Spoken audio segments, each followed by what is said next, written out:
Quanto mais proximidade, melhor. Quanto mais proximidade, mais chance de entender. Quanto mais proximidade, mais chance de você mostrar que você entendeu e mais a gente consegue ajudar. Porque aí é uma coisa difícil, a gente não vai ajudar cada paciente da forma como a gente gostaria de ser ajudado. A gente precisa encontrar um jeito de ajudar um paciente de uma forma que faça sentido para aquele paciente.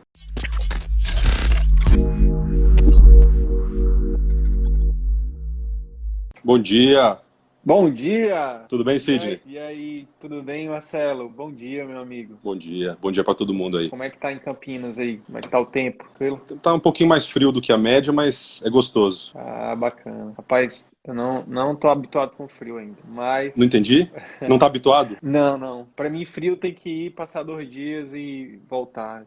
Tô habituado com calor. Meu amigo, primeiro queria te agradecer por ter aceitado o convite, pra gente bater esse papo. Vai falar de uma coisa hiper mega importante. Ter uma pessoa que estudou o tema tão a fundo como você é uma honra pra gente estar falando sobre isso aqui. É uma honra pra mim falar disso com você. Fique à vontade aí, se apresente pros colegas, caso alguém não lhe conheça ainda, fique à vontade. Obrigado, Sidney. A honra é minha. Eu sou Marcelo Schweller, sou médico pneumologista, fiz minha formação aqui na Unicamp, em Campinas. Me formei em 2002 como médico, depois clínica médica, pneumo, e em 2010 comecei meu doutorado, defendi em 2014, numa área de educação médica mesmo, com a ideia do ensino de empatia no curso de graduação, que é uma grande polêmica, Talvez a gente converse se empatia dá para ensinar ou não, dá para aprender ou não. E foi um tema que cada vez mais eu fui me encantando, porque conforme você estuda, você vai tendo benefício pessoal com ele, e aí você aplica mais no seu dia a dia e você ganha mais benefício pessoal. Acho que essa é uma coisa que a medicina traz pra gente, Às vezes a gente consegue aplicar primeiro uma coisa na medicina para depois aprender pra nossa vida,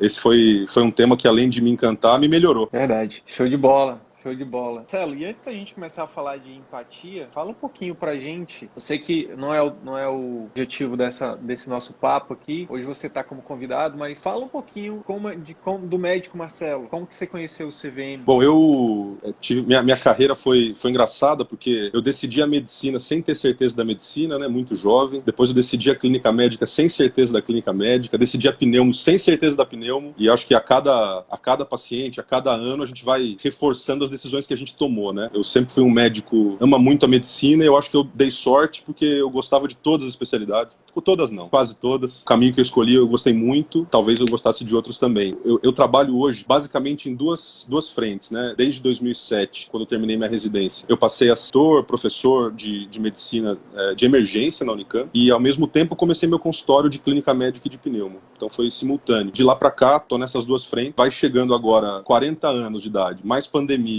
mais filhos, aí você chega no momento de reavaliar a vida. Então, eu encontrei o CVM num momento de reavaliar minha vida. Eu até fui procurar aqui, Sidney. O primeiro e-mail do CVM que eu tenho na minha caixa de e-mails é 27 de abril de 2019. Eu não sei como que vocês estavam aí no começo ou não, nesse momento. Não sei que turma que vocês estavam abrindo nesse momento, mas eu encontrei esse e-mail de 27 de abril de 19. E eu lembro que bem próximo disso, eu vi alguns dos seus primeiros vídeos, talvez, e acho que eu não encontrei esse e-mail, mas acho que eu mandei um e-mail para você, eu te encontrei de alguma outra forma, para a gente trocar uma ideia sobre esse assunto que nós estamos conversando hoje. Então essa live está sendo programada há pelo menos 2 anos. Preciso confessar que a culpa da demora foi minha, porque eu que fiquei de te dar uma resposta e não dei. Hoje chegou. E aí eu conheci o CVM assim, eu não lembro exatamente em qual mídia social que foi, talvez YouTube, não tenho certeza. Já tinha terminado meu doutorado, já estava faz tempo fora do doutorado, mas eu vi você falando muitas coisas nas quais eu acredito. Muito. Sempre que a gente encontra alguém falando muito parecido com a gente, dá vontade de conversar,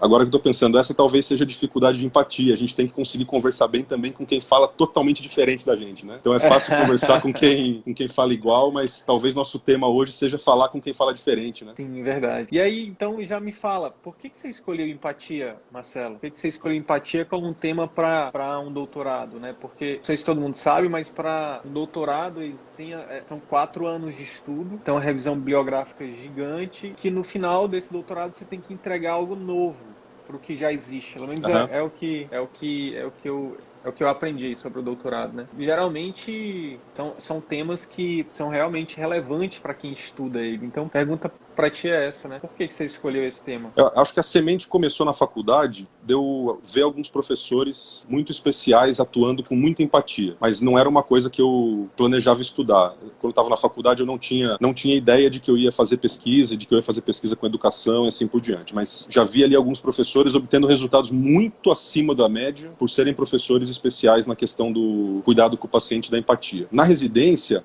principalmente no pronto-socorro, na enfermaria, mas também nos ambulatórios, eu fui entrando em contato com as histórias de vida de alguns pacientes que marcaram muito, né? Alguns casos daqueles que ficavam muitos meses na enfermaria, alguns pacientes muito emblemáticos no ambulatório, casos muito graves no pronto-socorro, e aquelas histórias foram ficando marcadas na minha memória. No final da residência, no último ano de residência de pneumo, é um ano em que a gente, como último ano de residente, a gente já começa a participar mais intensamente do ensino com os alunos, né? Nos ambulatórios, discutir casos e tal. E ali eu descobri que eu queria ser professor, que eu gostava muito, que eu me dava bem, e acho que é uma questão muito parecida da relação médico-paciente e a relação professor-aluno. Então, precisa de muita empatia, cada aluno é de um jeito, cada aluno aprende de um jeito, mas eu ainda não sabia que eu ia fazer pesquisa. Comecei a trabalhar no consultório, comecei a trabalhar como preceptor de alunos residentes no pronto-socorro da Unicamp, e aí em 2009, começo de 2010, decidi seguir a carreira acadêmica. E para seguir a carreira acadêmica de uma forma formal, você precisa do doutorado. Eu não tinha vontade de ir para pesquisa em biologia molecular, pesquisa clínica, Pesquisa né? clínica, né? Também é muito difícil no Brasil, tem algumas dificuldades ali que iam tornar isso quase impossível. No ano em que eu decidi fazer pesquisa, imagina, no ano em que eu decidi fazer pesquisa, abriu esse curso, essa área dentro da clínica médica, da pós-graduação de clínica médica, uma área de ensino em saúde, educação médica. Então era um mestrado, doutorado em educação médica. Poxa, eu falei, aí eu tô dentro. Cara. Então tu fizeste direto os dois. Na verdade foi direto doutorado, porque eu tinha publicação já antes na faculdade e na residência, então deu para aplicar para o doutorado direto. Em algumas universidades você consegue fazer isso se você tiver publicação prévia. Isso é maravilhoso, Porque você terminar faculdade, residência, mais mestrado, mais doutorado é um caminho muito, muito longo, né, cara? É o que deixa muitas vezes o médico desmotivado para seguir a pesquisa, né? Com certeza. Porque a gente já tem a faculdade mais longa e tem residência, dependendo da carreira, da especialidade, você faz mais quase uma outra faculdade, né? Então. E aí depois, mais 2 anos de mestrado e 4 de doutorado é complicado. Meu mestrado... Desculpa. Não, desculpa eu. Só para finalizar, o meu mestrado, eu tenho certeza que daria para ter feito um doutorado com a pesquisa que eu fiz, entendeu? Só que aí a gente termina esgotado, e aí enfrentar mais 4 anos de novo, aí eu dei um pause. Então. Perdão. Imagina. Então, aí foi isso. Abriu essa área de ensino em saúde. Era uma área que me interessava. O professor que ia ser meu orientador, o professor Marco Antônio Carvalho Filho, também é baita professor, e a gente estava já pensando em fazer simulação na Unicamp, começar a ir para simulação. E a gente fez um curso de simulação, e a gente pensou, simulação de emergência é fundamental. Você vai colocar os alunos para atender antes de serem médicos, para aprenderem a fazer aquilo antes de atender na prática. E a gente começou a pensar, será que a consulta médica é tão mais fácil assim do que o atendimento de emergência? Será que a consulta médica é tão mais simples assim? E nossa resposta foi não e não. Nem é mais fácil, nem é mais simples. Claro que são habilidades diferentes, é um mundo diferente, né? A emergência e o consultório. A gente percebeu que talvez a complexidade fosse outra, mas não menor. E a gente começou a pensar, se a gente vai fazer uma simulação de emergência, nós vamos ter que fazer uma simulação de consulta. E meu doutorado foi isso.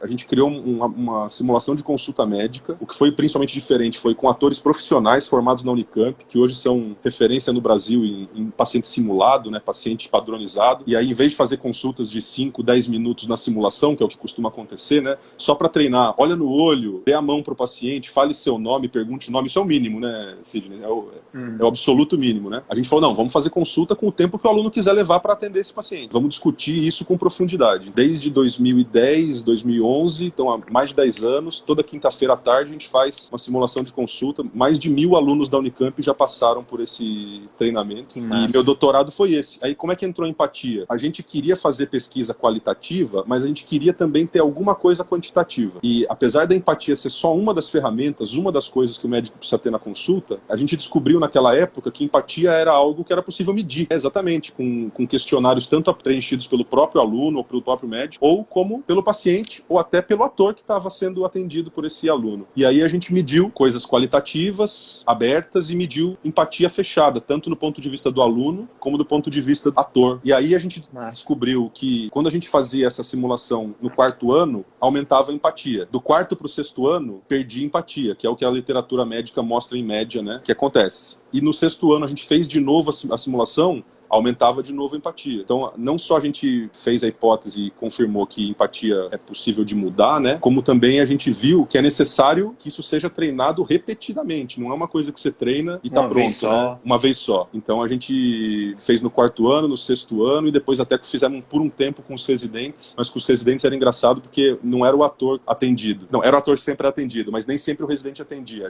Os residentes criavam casos que eles queriam que a gente atendesse, e eu ia lá e atendia o ator. Então, fizemos umas brincadeiras assim também. Foi muito legal. E a gente encontrou aumento de empatia, claro que tem vieses na pesquisa, toda pesquisa tem, né? A gente encontrou aumento de empatia, a gente viu que quem mais ganhou empatia eram aqueles que tinham menos empatia no começo. Era uma dúvida que a gente tinha, né? Será que algumas pessoas são travadas para empatia? Mas a gente descobriu que as que tinham menos empatia ganharam mais. Isso foi muito legal. O mais importante para mim nem foi o resultado quantitativo, porque um questionário, ele é ali, a pessoa pode escrever o que ela está sentindo na hora, não necessariamente aquilo é a verdade, né? Mas eu encontro esses alunos que hoje são médicos formados há 5, 8, 10 anos, e alguns deles me falam como aquilo teve impacto na vida deles. E essa era uma dúvida que eu tinha, né? Será que nós estamos aqui discutindo isso é bonito e depois não dá para ser aplicado? Ou será que isso dá para ser aplicado, dá para fazer, dá para encarar? Eu achava que dava porque eu fazia isso no meu dia a dia. E aí eu tenho bastante feedback dos alunos que, quando eles buscaram aplicar isso, é totalmente aplicável. Então foi esse o caminho da empatia. Acho que você já até respondeu aí, eu ia te perguntar em seguida, que é só para a gente reforçar. Então é algo que, com a sua pesquisa, essa é uma pergunta que é muito legal fazer para ti. Então, empatia é algo que pode ser treinável, é isso, Marcelo? Hoje eu tenho certeza que sim. Hoje eu tenho certeza que dá para treinar. Eu não sei se a gente consegue ensinar ou se é o aluno que aprende, mas eu tenho certeza que a gente consegue estimular, treinar. Então, para mim, é menos importante se eu ensinei ou não, isso é irrelevante, mas o importante é que se a gente treinar, se a gente conversar sobre isso, trocar ideia com outras pessoas, a gente melhora. Esse é um debate interessante, porque se empatia for algo como um dom, seria fundamental a gente medir isso em, por exemplo, prova de residência, né? Será que eu quero residentes que não tenham empatia? Boa, então tem várias frentes aí que estão tentando incluir esse tipo de habilidade nas provas. E eu até acho interessante. O problema é que isso vai hoje um pouco contra o que eu acredito, porque se eu acredito que empatia é melhorável, treinável, é aprendível, é executável, será que eu devo desistir daquelas pessoas que estão com menos empatia, né? Será que não são exatamente esses médicos que estão com mais dificuldade, mais precisam? Então esse é um debate muito interessante e não tem resposta, né? Então eu tenho hoje certeza que dá para aprender, que dá para treinar, mas ainda não sei se vale a pena a gente incluir nesse tipo de avaliação. Mas que é modificável, eu não tenho dúvida. Eu percebo, tem dias que eu tenho muita facilidade de ter empatia. Tem dias que eu preciso fazer um esforço maior para ter empatia. Então, isso para mim é claro. Se tem um dia que para mim é mais fácil e outro dia que para mim é mais difícil, existem fatores externos e internos que modificam minha empatia. Então, eu não tenho dúvida que ela se modifica. Sim, com certeza. O que é claro, Marcelo, é o seguinte, a minha visão é que se é algo que pode ser aprendido e é algo que a gente consensua que é importante, precisa estar na formação. Se realmente vai entrar como uma parte eliminatória ou desclassificatória, aí é um segundo debate, mas se é aprendível, se é ensinável, se é melhorável, precisa estar na formação. E isso, cara, eu acho que vai ser uma das coisas que talvez a gente se ligue nesse dia. Então se cuida aí, porque não sei se vai demorar, mas eu quero te ligar para dizer, cara, que massa, foi aprovado, vai rolar. Isso de uma forma, na diretriz curricular, sabe, que vai obrigar todas as faculdades de medicina a ter habilidade de comunicação no currículo, entendeu? Esse é um dia que eu vou me emocionar, eu tenho certeza, porque a gente fala, o CVM é um projeto que tem como cerne ali o ensino, a aprendizagem, técnicas de consulta, né, de habilidade de comunicação, de relação médico-paciente. CVM é muito mais do que só técnica de consulta, mas a essência, para mim, na minha visão, é muito disso. Então, é um propósito de vida que eu tenho, assim, com isso, né, de realmente chamar a atenção para esse debate, utilizar todos os meios que forem necessários para, quem sabe, um dia isso aconteça, né? Então, enfim, então só para a gente finalizar, não é um dom, não é algo que se aprende, que vem do nada. Sabe uma coisa que eu escuto muito? Eu não sei se você já ouviu isso, ou se nas discussões que você já participou, alguém já falou isso. Ah, mas isso aí é de cada um, isso aí vai do caráter de cada um, isso aí vai da personalidade de cada um. Ou então, isso aí depende muito da educação dos pais, né? Isso aí vem de casa, vem da educação doméstica. Então as pessoas, eu acho que elas confundem muito, né? O que é empatia, a habilidade, né, do que é a cordialidade, né, de tratar o paciente bem, ou de ser simpático, aquele médico bonzinho, né, que é a caricatura do médico que as pessoas... Então, tu poderia, de forma breve, fazer essa distinção, assim, pelo que você estudou? Porque eu acho que existe, não sei se você concorda, mas na minha visão, acho que existe muita confusão ainda sobre o que é empatia, o que é simpatia, o que é cordialidade. Com certeza. Eu acho que é completamente diferente. Eu acho que a gente pode ver médicos muito cordiais, muito simpáticos, muito bonzinhos, com zero de empatia. Porque empatia é muito mais só do que a gente falar a frase eu entendo ou eu imagino, né? A gente fala isso de forma automática, talvez não tenha significado nenhum. É assim como entregar um lenço. Eu sempre falei para meus alunos, às vezes, entregar um lenço para o paciente pode ser o ato mais bonito se você estiver ali presente de verdade para consolar, ou se for um ato automático que você faz só para ter alguma coisa para fazer quando o paciente chora, isso não vale nada. Grilo, tá aqui, ó, pega aqui. Vai chorar, ainda bem que eu tenho esse lenço aqui. Não é isso, né? É até uma coisa que a gente brincava. Quando a gente começou a fazer essa simulação no quarto, no 6º ano, a gente quis fazer alguma coisa pro 1º e 2º ano também. E aí eu gravei alguns vídeos, eu atendendo mesmo paciente, né, que era esse ator, amigo meu, que trabalha comigo, fazia um vídeo atendendo ele muito mal, de forma muito grosseira. Aí os alunos xingavam, né? Falavam que médico ridículo, uma situação absurda. Ótimo. Aí o segundo vídeo que eu fazia, eu não falava quantos vídeos iam ser. Aí eu mostrava o segundo vídeo de eu atendendo o mesmo paciente, simplesmente de forma cordial. Falava o nome, olhava razoavelmente no olho, falava eu entendo, e os alunos, pelo contraste, falavam, nossa, melhorou muito, que médico educado e tal. Só que eles não sabiam que eu ia mostrar o 3º vídeo, que era um vídeo em que, com muito mais habilidade de entrar no mundo do paciente, o paciente abria algumas coisas, como efeitos colaterais desagradáveis, preocupações. Ele não falou para o médico, entre aspas, bonzinho, né? Ele falou para o médico que mostrou interesse de verdade, que parecia entender de verdade o que ele estava falando. Então, empatia é muito além de ser educado, muito além da habilidade simples de comunicação. Então, isso para mim é muito claro. Francisco Carrió, que é o autor do Entrevista Clínica, né, com certeza é um livro que você conhece, ele fala de algo que eu acho que, com outras palavras, é o que você está falando, que isso vale para empatia e vale para qualquer outra técnica de consulta. Na verdade, vale para consulta como um todo, que é o seguinte, ele fala assim, a importância do médico, do profissional, né, porque ele fala não só para médico, o profissional estar disposto a fazer o atendimento. Essa presença plena, né, por exemplo, a gente está aqui conversando, né, a gente está numa live, então meio que a gente está sendo obrigado, a gente cria uma presença plena, mas eu estou com o meu computador aqui do lado, posso simplesmente estar aqui falando com você e abrir qualquer aba do computador e começar a olhar e fingir que tô te ouvindo e não estou. Tudo parte da intenção, né, do médico, né, de se colocar presente ali. Às vezes eu falo isso também, né, que se você aprender só a técnica e não colocar o sentimento, a intenção, você vai virar um robozinho empático, entendeu? Só que não gera o efeito de empatia. Não gera. Maravilhoso isso que você trouxe, Marcelo. E aí... Eu acho que uma coisa importante disso, uma dica pro pessoal que não pensou sobre isso ainda, é o que eu falei, tem dias que isso é automático. Existe uma parte da empatia, que é quase a simpatia, que é uma parte um pouco mais emocional, que às vezes você, conversando com o paciente, você simplesmente está sentindo o que ele está sentindo, você nem sabe explicar. Tem estudo mostrando isso, que quando isso acontece, a temperatura da pele do paciente oscila junto com a do médico durante a consulta. O momento em que o paciente fica arrepiado é o mesmo momento que o médico fica arrepiado. Tem estudos que mostram que às vezes acontece isso de uma forma inexplicável. Quando isso acontecer, qualquer coisa que você falar vai dar certo, porque está absolutamente sintonizado. Mas conectado, né? Conectado, está na mesma vibração. Só que isso não acontece sempre, isso na verdade não é a maioria dos casos. Então, Se eu sinto que isso está acontecendo, eu simplesmente deixo rolar, vai dar certo. Se eu não sinto que isso está acontecendo, aí eu tenho que fazer um esforço mental, cognitivo, de realmente me colocar no lugar daquela pessoa, de tentar entender aquela pessoa de verdade. A dificuldade é fazer isso quando você está com pressa, fazer isso quando você está estressado, quando você está com um problema em casa. Então, o que eu diria é o seguinte,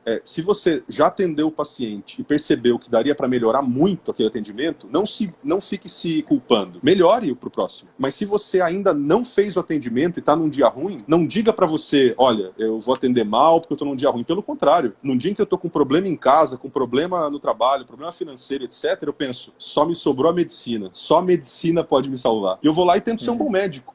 Me esforço para entrar no mundo daquelas pessoas. E eu saio do final do dia ainda com o mesmo problema financeiro, pessoal, etc., mas pelo menos me sentindo um pouco mais capaz de me conectar com alguém, de ajudar alguém. Então, em resumo, se a emoção vier, deixa rolar. Se a emoção não vier, é um esforço real que a gente vai fazer, assim como a gente tem que fazer o esforço do diagnóstico. Esse esforço cognitivo, a analogia que eu tenho usado, Marcelo, é como se o médico ele fosse igual ao Batman, entendeu? Ele tivesse um cinto de habilidade. Então ele tá ali no momento que, por exemplo, sei lá, ele tá numa enrascada, ele não tá num dia bom, ele não tá, como você trouxe um problema, esse exemplo, tá com um problema pessoal, ele não vai performar 100%, provavelmente, ou próximo disso, né? Se é que a gente chega no 100%. Esse esforço, você fala cognitivo de buscar a técnica, de buscar exercer ali de forma consciente a habilidade, né, a empatia, eu falo que é como se fosse, enfim, uma habilidade ali do cinto do Batman. O Batman, ele tem uma série de instrumentos que, dependendo do que ele vai fazer, ele usa, né, um negócio que joga lá pra cima, um negócio... Então o médico, ele pode fazer isso também, né, então essas habilidades, elas são como se fosse um cinto do Batman. Não, peraí, então, nesse momento aqui, o que eu preciso fazer agora, por exemplo, ao invés de querer falar, deixa eu escutar, deixa eu tentar, já que eu não tô tão bem hoje, deixa eu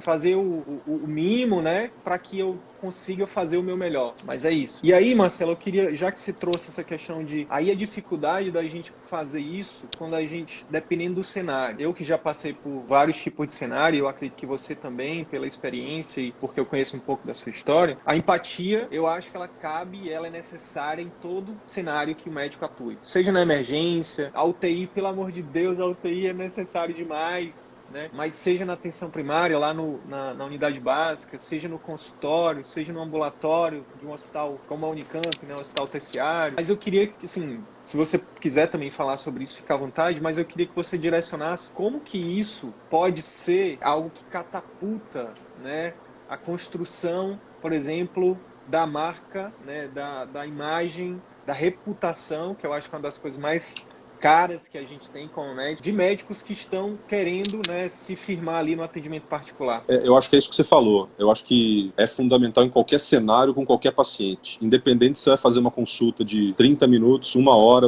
5 minutos, quanto mais rápida for a consulta, mais você vai precisar de empatia, né, para ser uma consulta boa. Eu acho que isso até tem que ser repetido. Como é que é? Quanto mais rápida você quiser que seja a sua consulta, mais empatia você vai precisar. A não ser que você esteja disposto a fazer uma consulta porcaria. Aí você consegue fazer em qualquer tempo. O que eu penso é o seguinte, eu sei mais ou menos a média de tempo em que eu consigo atender bem um paciente. E eu só vou descobrir esse tempo ali na hora, né? Tem alguns pacientes que precisam um pouco mais, outros pacientes precisam um pouco menos de tempo. Quanto mais rápido você quiser, não tem jeito. Você vai ter que estar muito conectado para conseguir fazer uma boa consulta mais rápido. Em relação ao paciente particular, tem uma coisa interessante. Algumas pessoas pensam assim, se eu atender particular, eu vou ter empatia com o paciente particular porque eu vou ter tempo para atender. Eu não acho que é um bom jeito de pensar, porque empatia não é um botão assim que você simplesmente liga e desliga, né? Tem gente que fala que empatia é uma manivela, demora ali 10 minutos para você rodar. Não é um botão, é uma manivela. Então, boa, ótima analogia. Não é um negócio que você consegue atender uma pessoa sem empatia e o próximo você vai atender com muita empatia, né? Então é uma coisa que se você quiser atender particular, você tem que estar treinado a isso, né? Essa é uma coisa. Eu acho que talvez o particular seja até um desafio maior pelo seguinte, eu acredito hoje que, independente se o paciente é do SUS, do convênio ou do particular, o tipo de emoção, o tipo de sentimento, o tipo de medo que o paciente tem, o contexto é diferente, o cenário é diferente, mas aí o sentimento é igual. Talvez, para muitos de nós, seja mais difícil abordar isso com o paciente particular. O paciente particular, às vezes, dá uma impressão para nós de mais autonomia, tá mais acostumado, né, cobrança, mais acostumado a ter o controle da situação. Na verdade, hoje eu não entendo, quando eu atendo uma pessoa que demonstra com mais autonomia, com mais necessidade de controle, eu não fico pensando assim, nossa, vai ser mais difícil. Porque se eu ficar pensando vai ser mais difícil, eu não vou conseguir. Eu penso o seguinte, essa pessoa tem mais dificuldade de lidar com a vulnerabilidade, mais dificuldade de lidar com a perda de controle, que a doença necessariamente traz. Doença é perder o controle. Então, eu acho que o particular é um desafio e a empatia pode ajudar muito, porque assim, pensa que é uma pessoa como outra qualquer, o contexto é diferente, o salário é diferente, o cenário é diferente, mas o sentimento está lá por trás. A culpa, o medo, a dúvida, culpa com o que fez no passado, a preocupação com o que vai acontecer no futuro. Se você encarar o paciente particular, e alguns outros não particulares podem ter essa característica, é claro, de dificuldade de perda de controle, dificuldade de se mostrar vulnerável, o desafio vai ser maior. Você vai precisar se mostrar mais aberto para chegar no ponto, quebrar essa barreira de controle e conseguir chegar na vulnerabilidade. E aí eu acho que se a gente consegue fazer isso, o que acontece é que a surpresa do paciente é maior. Fala assim, nossa, eu não acredito que eu vim aqui nessa consulta porque eu estava com tosse e saí daqui conversando sobre coisas que eu nunca pensei que eu ia conversar, né? Então é mais ou menos isso que eu penso. Não imaginar que vai ser mais difícil, mas tentar entender o contexto daquela pessoa. Independente se é particular ou não, mas o particular tem essa peculiaridade, na minha opinião. Show de bola. Ótima perspectiva. E o que eu gostaria de acrescentar é o seguinte, o que acontece? A grande diferença, na minha visão, também é que é algo também novo para o médico, principalmente para quem não vive isso ainda. Quando a gente fala de atendimento particular, a gente está falando de algo em que o médico, ele é o responsável, ele é o protagonista para que aquilo funcione, né? É um sistema que depende... Então, quando a gente fala, por exemplo, do SUS, você chega lá e existem regras pré-determinadas. Você gostando ou não, você tem aquelas regras e tem que seguir. E aí, muitas vezes, você pode ter a técnica, você pode perceber que o paciente tem uma necessidade maior ali, mas muitas vezes você não consegue ter a autonomia ou ter a liberdade para fazer aquilo que muitas vezes o paciente precisa. E muitas vezes, o que acontece? O paciente, coitado, ele está tão fragilizado. Eu acho que você trouxe essa perspectiva que, de verdade, eu não tinha olhado por ela ainda, que é como que o paciente se sente em cada cenário, né? Então, eu imagino, eu me colocando como paciente do SUS, que inclusive já fui muito e ainda sou, às vezes a gente se coloca numa posição muito fragilizada mesmo. A gente, assim, de uma forma, pelo menos da minha perspectiva, né? Então, às vezes, o paciente, ele nem cobra muito do médico, sabe? Ele não exige, não espera muito do médico. Eu acho que isso é uma perspectiva que você trouxe que é muito... Eu concordo muito. E já no atendimento particular, ele espera mais. Então, tem um nível de exigência maior. Mas o que eu quero trazer é da perspectiva do médico. Que no SUS, se o paciente conectar com ele ou não, se o paciente gostar dele ou não, se o paciente sair satisfeito ou não vai mudar muito na conjuntura. O particular vai fazer total diferença. Porque esse paciente, ele precisa ser superado as expectativas. Então, se ele já chega esperando, ele chega contigo lá, Marcelo, ele vai com imagina no teu caso, o pessoal vai lá dar um Google e vê o seu currículo, vê a sua história e diz, pô, a expectativa dele vai lá pra cima. E eu tô aumentando a tua agora, né? Graças a Deus. Não, eu tô aumentando agora porque eu tô te falando isso, né? Tipo, os pacientes... Nossa, eu vou com o Dr. Marcelo, é professor da Unicamp, é doutor em empatia. Então, o nível de expectativa do paciente vai lá em cima. Se você não supera esse nível de empatia, de expectativa dele, o que acontece? Você frustra ele. Se você só empatar, Marcelo, poxa, eu precisava que o Dr. Marcelo ia... Então, no atendimento particular, a grande diferença são duas coisas. Primeiro, que você tem a autonomia, a liberdade de fazer. Então, enquanto muitos lugares, infelizmente, e eu repito, infelizmente, e o meu sonho, Marcelo, acho que você já ouviu eu falando isso, né? Eu vou repetir aqui, o meu grande sonho de vida é que um dia, tudo que a gente fala no CVM aqui possa ser SUS e todos os lugares adotem isso. O médico como centro, o médico tendo liberdade e o paciente sendo o centro da atenção. Qualquer outro lugar que tira a liberdade do médico, que tira a autonomia do médico, para mim, eu acho que não é o melhor lugar. Essa questão da expectativa, de superar a expectativa. E quando você, como no atendimento particular, você tem a autonomia de fazer mais e melhor, você deve fazer. E quando você faz isso, esse paciente, ele se encanta, ele fideliza, ele fala bem de você. E isso é fundamental para a saúde, para a sustentabilidade da sua carreira, da carreira do médico no atendimento particular. Então, eu acho que essa é uma das coisas que faz com que a empatia, que eu lembro durante a graduação, quando falava sobre empatia, Marcelo, alguns alunos falavam assim, nossa, parece um unicórnio, sabe? Aquela coisa que a gente vê nos livros, vê em vídeos, mas nunca a gente viu na nossa... Eu nunca vi um unicórnio, né? Tipo, já vi pônei, já vi...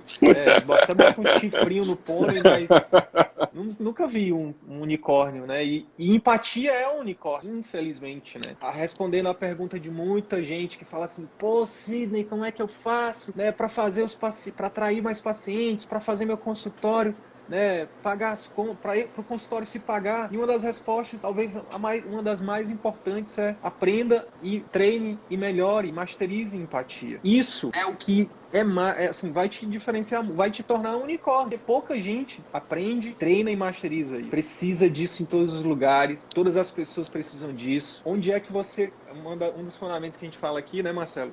Onde é que você tem controle de começar? Você pode tentar conversar de onde você trabalha, seja no SUS, seja em qualquer outro lugar. Você pode conversar com as pessoas para tentar colocar isso, mas onde é que você tem total controle de fazer isso? No seu consultório. Então, começa lá. Eu tenho só para entender um pouquinho os parênteses, Marcelo, eu tenho uma trajetória, cara, inclusive alguns colegas de turma, quando o pessoal fala assim, pô, tu já viu o Sidão tá falando de atendimento particular, e o pessoal fala, não, Sidão não, pô. Sidão era sindicalista, pô.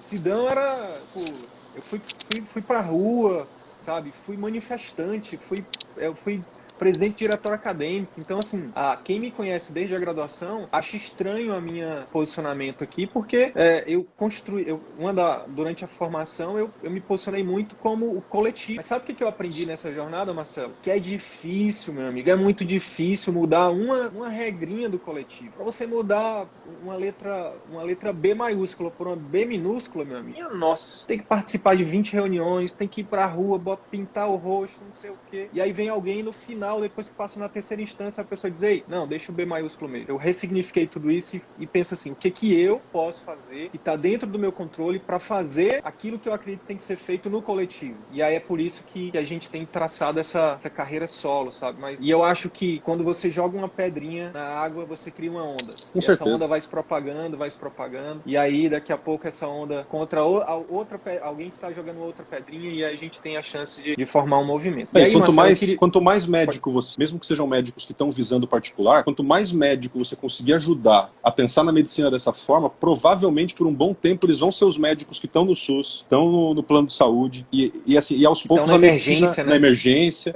Meu negócio lá é esse. A gente fez uma atividade de simulação de consulta para desenvolver empatia e comunicação no estágio da emergência. Quanto mais médico estiver pensando assim, mais a medicina vai resgatar uma impressão muito mais positiva que talvez um dia ela já tenha tido, né? E muitas vezes vai ser o mesmo médico ainda que vai estar... Vocês sempre falam isso, né? Vocês não estão falando para largar tudo e para o particular, vocês estão falando para você olhar para dentro, pensar, organizar a sua vida de uma forma que faça sentido e também olhando para o futuro, né? Então, por muito tempo, vão ser os mesmos médicos que estão nos dois lugares, né? E por mais que... Isso é uma coisa que eu acho fundamental. Por mais que talvez seja difícil mudar a estrutura, e a estrutura talvez dificulte muito uma mudança grande, a hora que fechar a porta ali com aquele paciente, faz alguma coisa, né? Ali ninguém mexe. Ali naquele momento ninguém pode falar, fale isso ou aquilo. Os residentes me falavam assim, você vai atender um paciente simulado, ele vai dizer tal coisa, você tem que responder tal coisa. Não, meu amigo, você me fala o que ele vai dizer, eu respondo do jeito que eu quiser, você não define como é que eu vou falar, não. Marcelo, e aí eu queria entrar um pouquinho mais no seguinte, a gente falou da empatia, do exercício que requer até a intenção, a vontade, a disposição de estar presente ali, de se importar com o paciente, e óbvio que você fez um doutorado nisso, daria pra gente falar aqui horas e horas sobre isso. Queria que você fizesse um esforço, que eu acho que não é pequeno, de trazer algumas dicas práticas, né? Você já trouxe, né, algumas, mas a gente pudesse passar algumas coisas mais práticas, hein? Uma das coisas um dos nossos desafios aqui é pegar uma coisa extremamente complexa, como a empatia, e tentar simplificar, que é extremamente difícil. Mas é o desafio que a gente se propõe a fazer e eu tô colocando ele na tua mão agora.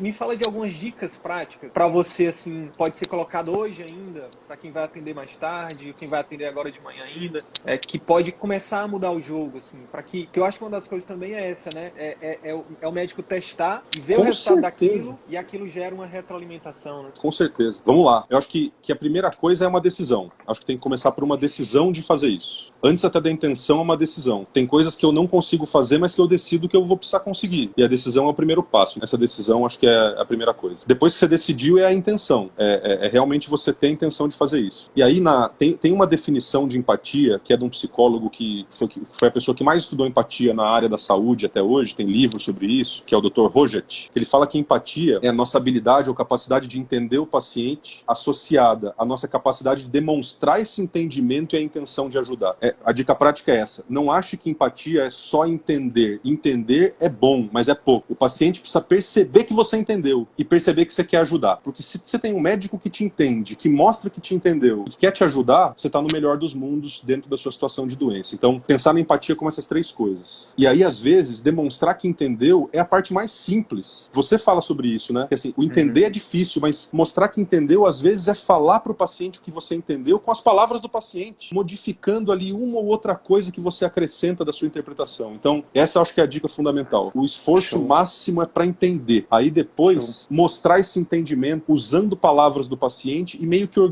usando as mesmas palavras do paciente, mas organizando essas palavras de uma forma que você fez. Isso eu acho que é a coisa que mais me ajuda quando eu preciso fazer a empatia acontecer e não tá num dia fácil. Eu vou entender e depois eu vou repetir o que esse paciente falou, mas organizado na minha cabeça. Isso para mim é a grande...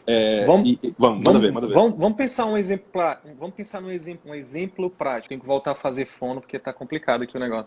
Vamos pensar no exemplo prático aqui. Imagina que eu sou o paciente e eu chego e falo, poxa, doutor, tô sentindo isso, tô sentindo aquilo, minha vida tá difícil. Porque não é, tem uma outra frase que é assim, a gente espera que os pacientes sejam os pacientes perfeitos, né? Que eles cheguem e falem com a linguagem técnica, né, e resumida e rápida o que ele tá na sentindo. Ordem certa. Na ordem certa. E não é assim, cara. Não. Tem um outro médico que fala, então não espere o paciente perfeito porque ele não existe. Tem um outro médico que eu gosto muito dele, que eu tive o prazer de conhecê-lo, que é o Juan Guevas, é um médico de família espanhol, que ele fala assim, não existe paciente difícil, o que existe é médico simples. E aí esse médico simples, a tradução aqui seria, o que falta é a gente se fortalecer mais, é a gente se fortalecer no sentido de se preparar melhor para atender os pacientes.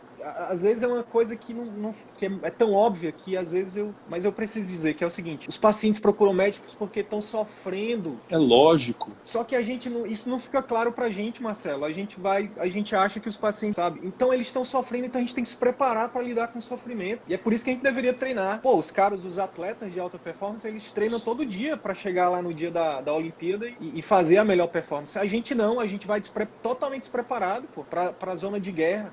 A gente tá lá no meio da guerra, bala, canhão, e a gente tá lá, meu Deus, sabe, tipo, perdido.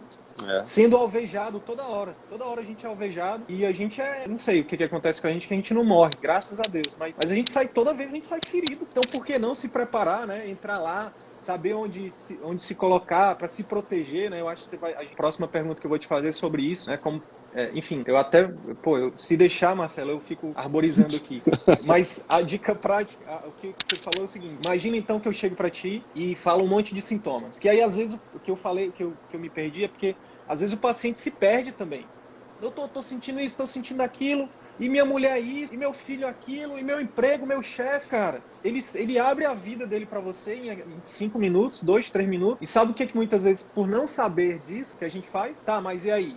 Tá sentindo o que agora? Cara, você perdeu uma oportunidade de ouro de demonstrar empatia pra ele. Você pode até, mentalmente, como o Marcelo disse, você pode ter entendido. Pô, o cara tá sofrendo. Mas ele precisa saber disso. Ele precisa saber disso. Então, simplesmente, aí a forma de demonstrar existe em várias formas. Eu acho que o Marcelo trouxe uma dica de ouro, que é se conecta com ele, porque aí pode ser até com o olhar, até com uma expressão facial, sabe? Sei lá, dependendo do nível de vínculo ali, se for um paciente antigo, um toque. O toque, com certeza. Tá difícil pandemia, né? Mas... a gente tá num momento delicado, mas o fundamento acho que é isso, é tentar demonstrar, sabe? Às vezes não sinto muito, às vezes olhar e refletir, né? Que isso é uma técnica também, refletir o sentimento dele, ver que ele tá sofrendo, é só trazer isso à tona. Senhor fulano, dona fulano, eu percebo que, poxa, tá difícil mesmo, né, pra senhora. Cara, é isso. Quando você faz isso, a relação já se estreitou mentor, pode ser o paciente que você acabou de conhecer, mas é como se já fosse, você cria um vínculo ali, aí na cabeça dele, ele para você, ele já é um amigo, e aí ele confia, e aí olha só, né, Marcelo, aí ele se abre,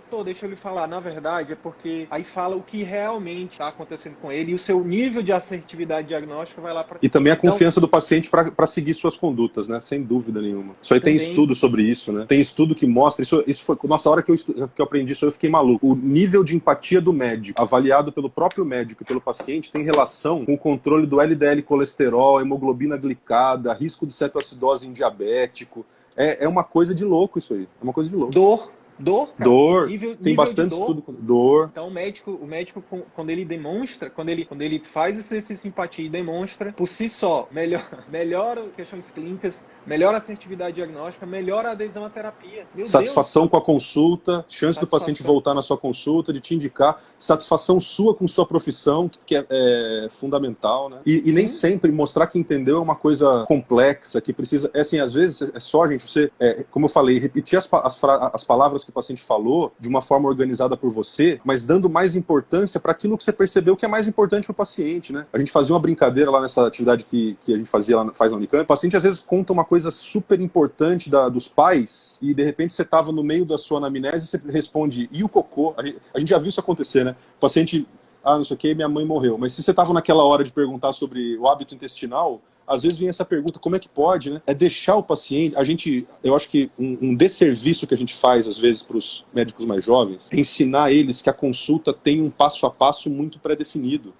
Quando, na verdade, aquele roteiro que a gente aprende na faculdade, de um monte de sintoma, perguntar se o paciente tem ou não, é uma parte pequena da consulta, é o interrogatório complementar, para ver se tem algum sintoma a mais. Aquilo não é a consulta, né, Sidney? É uma parte da consulta, é uma pequena parte, é o interrogatório complementar dos outros sistemas, né? E, às vezes, a gente dá mais importância para aquela sequência, porque é onde a gente se sente seguro, do que simplesmente ouvir o paciente falando 3 minutos e falar, poxa, eu percebi que essa doença está te atrapalhando muito na sua relação com a sua família, ou está te impossibilitando a exercer seu trabalho da forma como você acredita. E é uma coisa que fica claro na fala do paciente se você ouvir com cuidado, né? Então, demonstrar o entendimento talvez seja a parte mais fácil. Basta a gente organizar aquilo na mente e devolver para o paciente de uma forma sensível. Acho que é isso.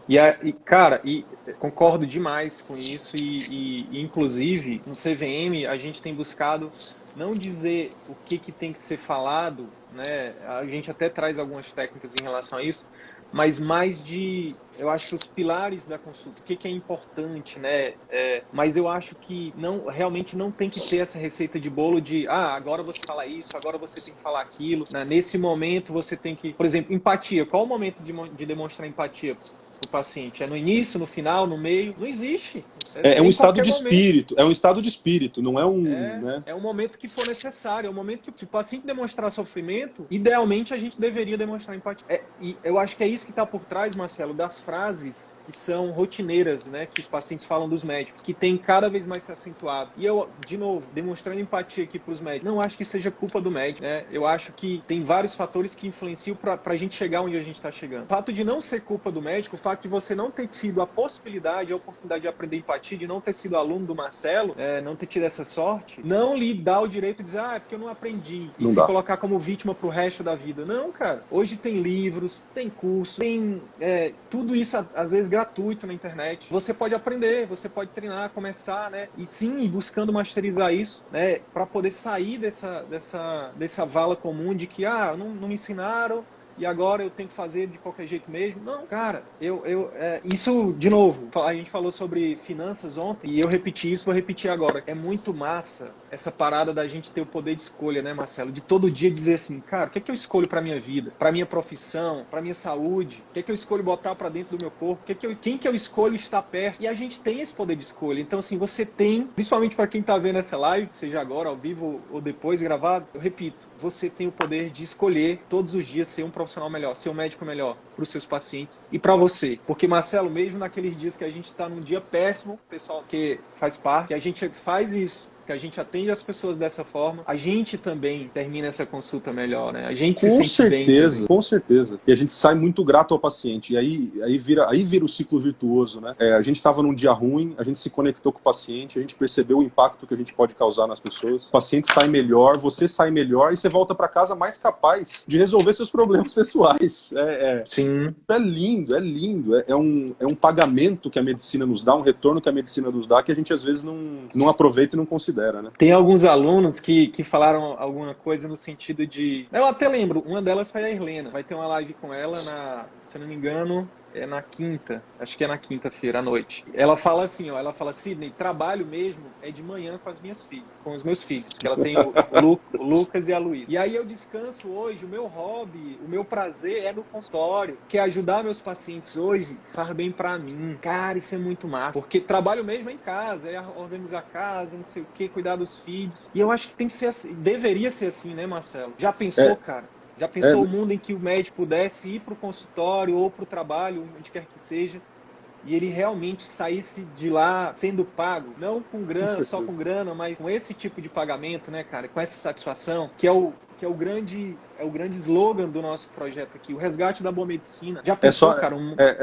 Foi isso que me atraiu em estar aqui a vocês e acompanhar vocês. Se a ideia fosse simplesmente como é que o médico faz para ganhar mais em menos tempo, eu nunca estaria perto de vocês, porque não é o que eu acredito. Eu acho que esse caminho de você focar no paciente, o que você precisa. E aí sim, essa é a base. Base é o paciente. E aí tem algumas coisas que muito eu estou aprendendo com vocês, porque a gente não aprende mesmo na faculdade, em relação a gestão do seu tempo, gestão da sua clínica, né? E a questão da mentalidade. Eu acho que começa pelo foco no paciente, e é por isso que eu me atraí a acompanhar o CVM. Depois a questão da mentalidade, de você conseguir realmente tomar as rédeas, do que você pode tomar as rédeas e construir uma carreira mais significativa e pensando no futuro, uma forma de organizar sua carreira de um jeito mais adequado para você mesmo, né? Cada um vai construir desse jeito. Então, estou muito, muito feliz de estar perto de vocês nisso aí. Imagina, a gente que fica feliz também. Muito feliz, na verdade. E aí, eu queria te perguntar, pra gente já chegando aqui ao final, se existe limite, né, pro médico, né? Em relação à empatia. Uma pergunta que eu ouvia muito na graduação também, quando eu falava disso, era: professor, e quando o paciente chora, o que eu faço? Eu posso chorar também? A sua resposta para isso é a mesma que eu dou. Você pode, se você estiver sentindo, chore, só não pode chorar de um jeito mais desesperado que o paciente, a ponto do paciente te consolar. Eu já chorei muitas vezes com o paciente, mas não vai acontecer aquele choro de ficar soluçando. É um choro de você sentir o sofrimento humano, né? Você sentir o que eles estão sentindo. Então, é bem seguro. Como lidar, então, com esse limiar, né? Que é muito tênue, eu imagino, né, Marcelo? Como é que o médico pode... o que ele tem que estar presente nele para ele, cara, até passando daqui, eu acho que até aqui é seguro, depois daqui talvez eu já perca. Eu adoro esse tema. Antes de eu começar a estudar isso, a gente aprende isso, né? Professores falando para nós que a gente precisa estar distante para conseguir tomar as melhores decisões. E eu acho que esse é um ensinamento muito ruim. Pelo seguinte, é um ensinamento que é dado e não é debatido. O problema é o aluno chegar no final da faculdade, começar a residência, começar a carreira profissional, achando que tem que se proteger do paciente. Isso eu acho um problema muito grave. Eu não vejo problema em cada um ter a sua própria característica, personalidade, e alguns médicos serem mais aptos a chegar muito próximo do sofrimento do paciente e outros ficarem um pouquinho mais distantes. Eu não sou contra aquele médico que toca bastante, nem contra aquele que toca menos. Você vai encontrar a sua forma de fazer isso, né? O problema é a gente seguir o que alguém falou pra nós, que a gente tem que ser distante, que a gente precisa se proteger, senão a gente não dorme à noite. O que eu acredito hoje, que quanto mais proximidade, melhor. Dentro, claro, da ética, tudo, mas quanto mais proximidade, melhor. Quanto mais proximidade, mais chance de entender. Quanto mais proximidade, mais chance de você mostrar que você entendeu, e mais a gente consegue ajudar. Porque aí é uma coisa difícil, a gente não vai ajudar cada paciente da forma como a gente gostaria de ser ajudado. A gente precisa encontrar um jeito de ajudar um paciente de uma forma que faça sentido para aquele paciente. Será que a gente consegue fazer isso? Será que a gente consegue encontrar a melhor alternativa, imaginando o que seria melhor para nós? Minha resposta é não consegue. Então eu acho que a gente tem que se aproximar, inclusive do sentimento, eventualmente até sentir um pouco esse sentimento. E aí eu acho que tem pelo menos 2 antídotos para esse sofrimento excessivo que o médico pode sentir, esse burnout de esgotamento mesmo, de ter sofrido junto e tal, que são 2. Empatia é um termo muito difícil de definir, então existem muitas definições. E aí tem 2 definições de empatia que para mim são antídotos contra esse sofrimento do médico. Um é de um ator muito famoso, o Rogers, que é: empatia é a sua capacidade de entrar no mundo do outro sem nunca perder de vista como se você fosse o outro. Você não é o outro, é como se você fosse o outro. O foco está no como ser. Então você entra como se você fosse aquela pessoa,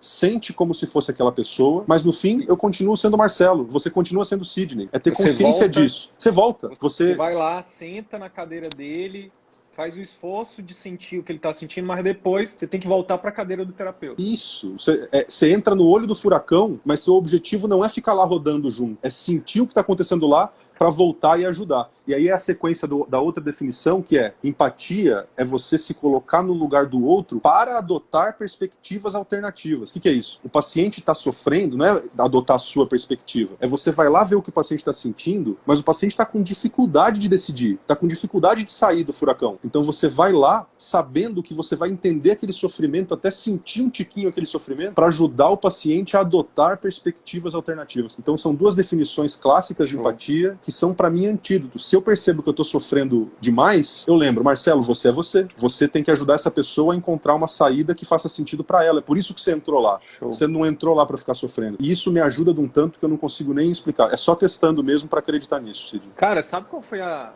imagem que veio quando a gente estava falando sobre ir lá, sentar do lado dele e depois voltar? Eu pensei no Flash. Vê se faz sentido. O Flash ele tem a capacidade de ir lá mais rápido que todo mundo, ele analisa a cena e depois ele sai da cena. Então, de repente, acho que a gente pode até, para facilitar o entendimento, é isso. O exercício de empatia e até para proteger o sentimento do médico, né? Porque imagina você fazer isso várias vezes. De onde você atende, né, cara? Isso é muito desgastante. Pode ser muito desgastante. Tem autores também que falam isso. Muitas vezes, o que está por trás dessa desempatia ou da falta de empatia, apatia, né? É exatamente o médico que quer se proteger. O ser humano que está ali querendo se proteger, né? Mas se a gente pensar, cara, é o momento agora de fazer o exercício do Flash. Eu vou lá, rapidinho, imagino, né, como ele tá o que ele está passando, olho, né, agora sim, com a minha visão, eu olho as perspectivas. Cara, se fosse eu, o que dá para fazer, né? E aí volta pro diálogo. Só que você volta com muito mais informação, e você volta com a informação da fonte, porque aí que talvez esteja a mágica. O paciente nem sabe exatamente o que está sentindo com clareza. Você ajuda o paciente a perceber o que ele mesmo está sentindo. Você ajuda o paciente a perceber a saída que está nas palavras dele. Sim. Só que o paciente ainda não percebeu isso. Então é para isso que a gente vai lá. A gente vai lá não para ficar, a gente vai lá para sair. Mas sair com a informação que vem da fonte. Acho que esse é o negócio. Massa demais, cara. Massa demais. Que top, Marcelo. Pô, cara, gratidão, obrigado, namastê, todas as formas de agradecimento aí, em todas as línguas, cara. Obrigado mesmo. Fazer esse trabalho aqui é o que a Helena falou lá. Eu fazer isso aqui, cara, receber pessoas como você, trocar ideia com pessoas como você e poder espalhar isso faz com que minha vida tenha sentido. Então, obrigado, cara, de verdade. Espero que a gente faça mais live, coloque aí o seu conhecimento no mundo em breve, né, para ajudar mais pessoas, mais médicos que queiram se aprofundar em empatia, que é um mundo totalmente... Então, a gente tem a medicina, tem o estudo da relação médico-paciente, e tem a empatia, e dentro da empatia tem muita coisa. Então, obrigado. Espero, pessoal, que vocês tenham, quem está ainda aí ao vivo, tenham aprendido aqui com o Marcelo. Eu aprendi bastante, né? Cada encontro desse eu aprendo bastante. Obrigado, viu, Marcelo? Se quiser, fique à vontade para falar as suas últimas considerações. Eu tô naquele momento que as palavras não me vêm, só a gratidão mesmo. Obrigado. Pessoal, o pessoal que estiver assistindo aí, acreditem na empatia e acreditem na parceria que a gente pode fazer com o paciente. Eu acho que esse é um futuro para a medicina e para nós. Cid, muito obrigado por essa chance de falar aqui com você. Eu adoro o conteúdo que você coloca para fora. Obrigado pelo que você está fazendo pela medicina e também pela ajuda que você dá a nós e a mim. Então, eu sou muito grato por isso. Adorei essa nossa conversa no começo da manhã. Estou totalmente à disposição para a gente trabalhar junto nisso para frente. Obrigado, viu? Show de bola. Vamos juntos, cara. Vamos construir esse movimento aí de resgate da boa medicina. Pacientes e médicos, né, ganham, onde todo mundo ganha, onde a sociedade ganha, porque eu acho que é aí que tá o lugar onde a gente nunca deveria ter se afastado, né? Pacientes e médicos satisfeitos. Enquanto isso estiver rolando, coisas estão bem. Se não estiver rolando isso, opa, acende uma luzinha aí amarela, né, e veja o que está dentro do seu controle para você mudar isso, porque é possível. Marcelo, sucesso aí, irmão. Bora para cima, conte comigo. Obrigado, meu Bom dia amigo. pra Tudo de ti. bom. Bom Tamo dia. junto. Tchau, Valeu. tchau. Abraço. Tchau, Tchau. gente.